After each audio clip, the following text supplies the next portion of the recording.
listening to the Becoming More Me podcast with me, Teresa Lear Levine.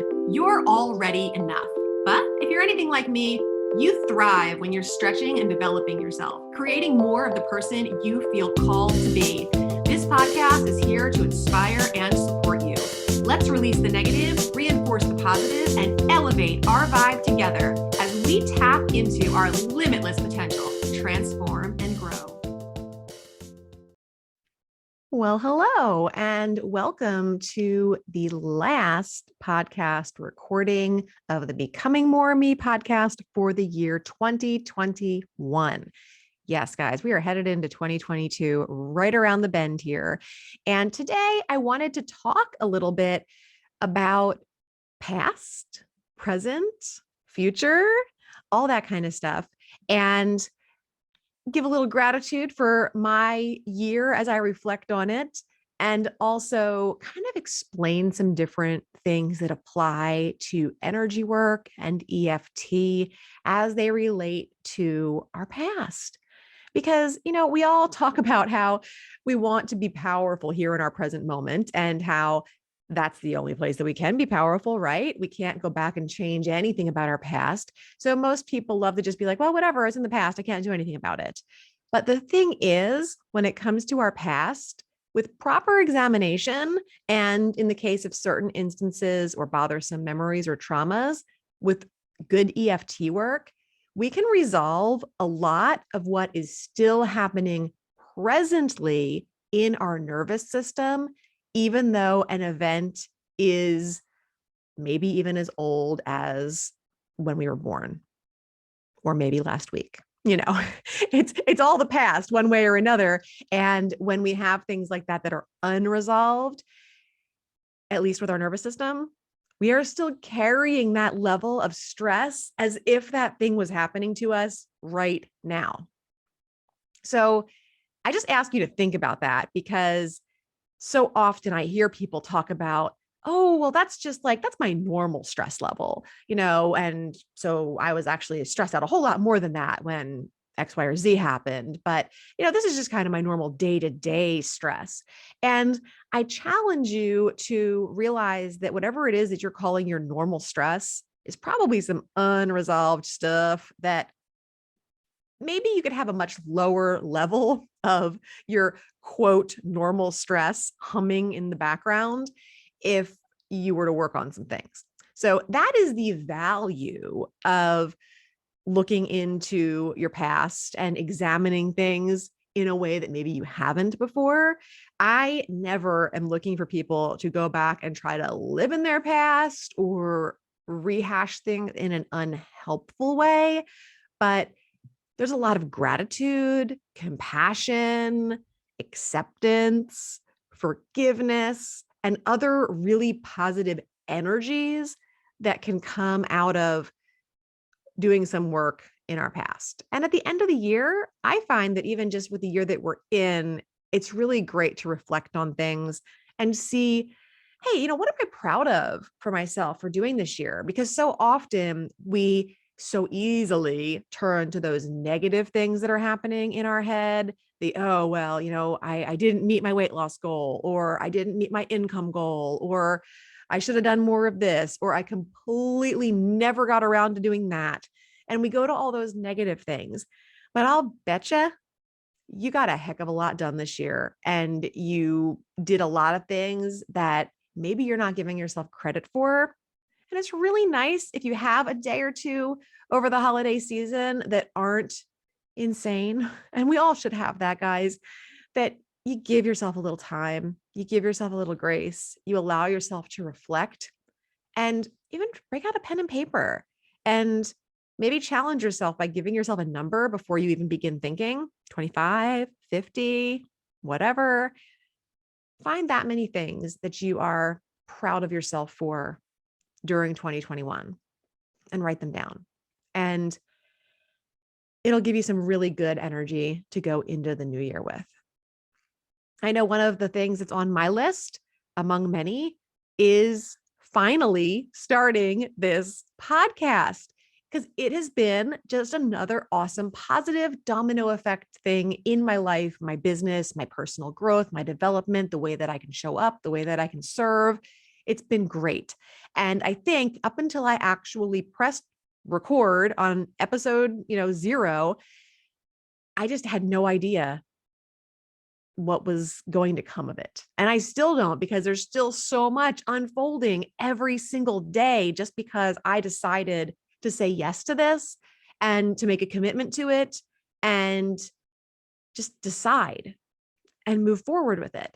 So initially, it was trying to wrap my head around the purpose of it and what it was actually going to mean and what it was going to look like to begin recording episodes of something without really knowing what kind of audience might show up to listen or care or anything else. Because, when you first start a podcast, unless you already have a really established audience that is going to follow you, it's kind of like crickets.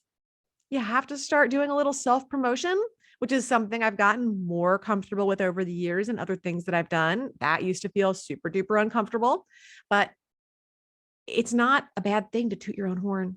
It's not a bad thing to let people know what you're up to or what you're into or how you can help or what you may have to lend to someone else's life. And ain't nobody gonna do it but you. Okay. Mostly because most people have no idea what you're up to unless you tell them, unless you share. This is my talent. This is my area of passion. This is what I'm into. This is my hobby. This is my business. And so starting to share that. And gosh, I remember when I put out my first episode and the platform that I publish my podcasts on sends you updates that let you know how many people have downloaded each week's episode, how many total downloads you've had, all that kind of thing across different platforms. And I remember when I got to 100 downloads, and I think I was probably 3 or 4 episodes in, even at that point. And I was so excited that 100 people had cared enough to listen to one, if not all 4 of the episodes that I had created. And that was enough. I have so many more people listening now, but in the beginning, that was so cool. That was such a little bit of fuel in the fire necessary to say, okay, yeah, there's something to this. And I know that just like when I first got into network marketing 20 some years ago, I learned really quickly that it was not overnight success. It was not overnight mega millions in the bank kind of business. It was relationship building. And that was something that I was really proud that I learned how to do over the years through plenty of trial, error, fall on my face failure, honestly. And you learn through doing it, and you learn through falling on your face and making a fool out of yourself and trying another way and not giving up. It's that grit and that stick-to-itiveness and switching different network marketing companies along the way and gathering different resources, friends, support, teammates, all that kind of stuff that allowed me to pick up a lot of skills that have really helped me as I've branched into my own businesses, the first of which I had in the late 90s. So all of those things have contributed to my own self-confidence, my self-esteem, all of that. So as somebody who is, I would say, a lifelong student of learning, I really, really value learning. I don't value education as much as I value learning and things that feed curiosity and open minds and just show you how much you don't know until you know it, that kind of stuff. So as somebody who, I consider myself a lifelong student of learning. And I think because of that, I will always be trying to throw myself into some new something or other that challenges me and keeps me leveling up. And it's exactly what I like to bring to the high achieving type women that I work with too, because I know that so often they're bored and I mean, no offense, but I feel like boredom is for people who aren't immersing themselves in their interests. And I can't honestly tell you the last time I was bored. I'm sure I said it as a kid, and I'm sure I meant it also, but that was just more about limitations of what was available or allowed or what have you. And as an adult, I don't know the last time I was bored. I may have been through all different other emotions: anger, depression, joy, um, gratitude, uh, all ends of the spectrum of emotions, but never in any of those emotions was I simultaneously bored. So I like to do new things, and starting this podcast is one of those things that, as I look back, I can say I'm really proud that I did that. And in beginning that, before I actually started mine, I began doing some podcast guesting.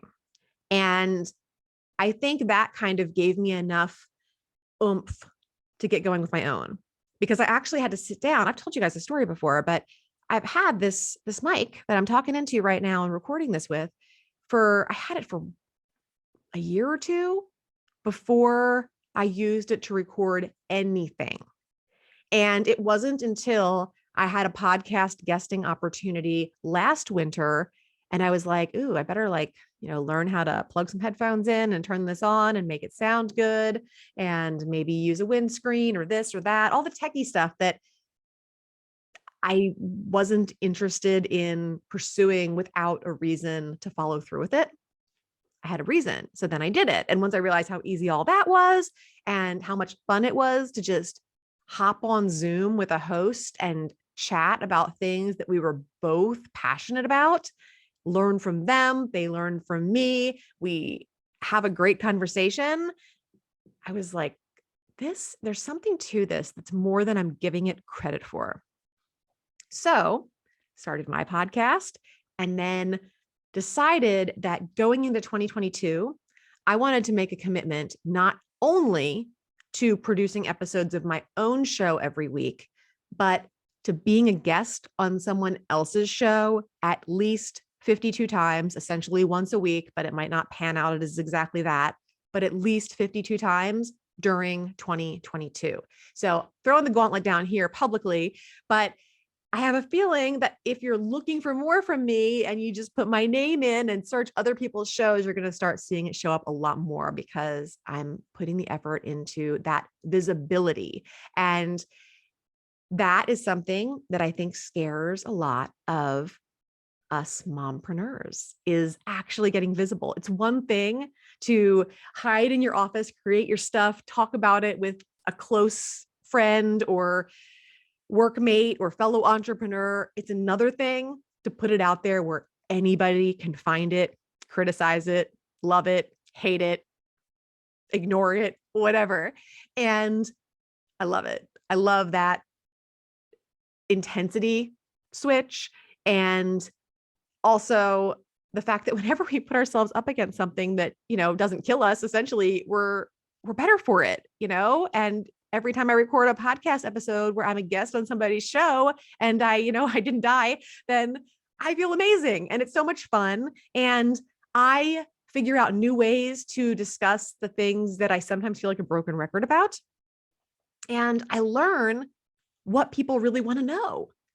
Because while I love it when you guys, comment and give me feedback and everything else, I get so much of it in just one interview's worth of time to understand, that's what people are interested in. That's what, this particular audience wants to know, or that particular audience. And I can speak to that. I can totally switch gears and speak to that. Oh, my dog is snoring like he's cutting down trees in the background. He's having one of those dreams where he's like running in his sleep and his legs are twitching. It's I love my dog. And anyway, so I encourage you, as you begin 2022, before it gets here, make a list of the things that you're proud of. My list is a lot longer than just the things that I'm talking about that are related to podcasting and podcast guesting and things of that nature.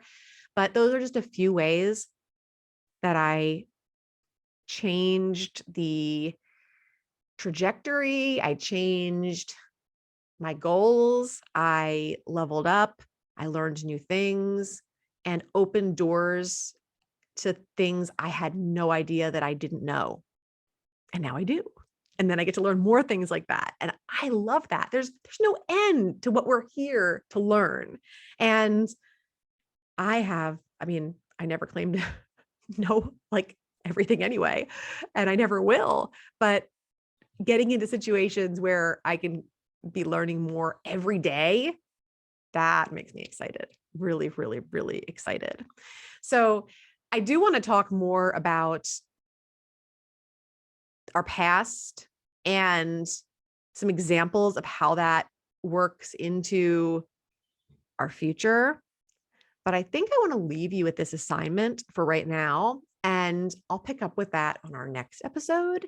And that way you have time to make your list. And instead of me going on for another, 10 or 15 minutes here about that, take that 10 or 15 minutes, make your list. Give yourself a pat on the back for all the things that you've done right, the things that you're proud of, the things that you accomplished, the things that you're grateful for that you did, not necessarily the things that you're grateful for that you received. We all have so many things like that we're grateful for. But we're talking about you right now. And we're talking about the things that you're really proud of about your year. And it's a great exercise too, in just kind of muting that negative voice. I don't remember the statistics off the English, Teresa. I don't remember these statistics off the top of my head, but I know that we sure have a hell of a lot more negative thoughts about ourselves, about everything throughout the day than we have positive ones. So anytime when you have to consciously focus on what you're proud of, what you're happy about, what's awesome about you, is a great exercise in shutting up that inner critic and telling it where to go. And we all need to do a little bit more of that. So do the exercise. I will be talking to you again in 2022, and I'm very excited to help you better understand what happens when you do or you don't examine and energetically resolve the things that have happened in your past that are part of that undercurrent that I talked about earlier. Happy New Year. And thank you for being one of those, downloads that I've celebrated this year, one of those feedback comments that I've been able to create an episode around this year, one of the people that has been, reaching out to me and expressing something that you learned or something that you liked about an episode. Because as a podcast creator, there's nothing that I value more than that. Without feedback, without understanding my audience, it's really hard for me to produce shows that I know you're going to love. And it makes me really happy to be able to produce something that's going to serve you and that you're going to like. So keep the feedbacks and the comments and the reviews coming. I appreciate and value every single one of them. I'm wishing you a wonderful end to 2021 and an amazing beginning to 2022. Thanks so much for listening. If you loved this episode, please share it with a friend or post on social media and tag me so I can personally connect and thank you. Until next time, keep taking bold and brave action steps towards becoming more of who you want to be in this world. You are capable, you are worthy, and you are enough. Keep shining your light.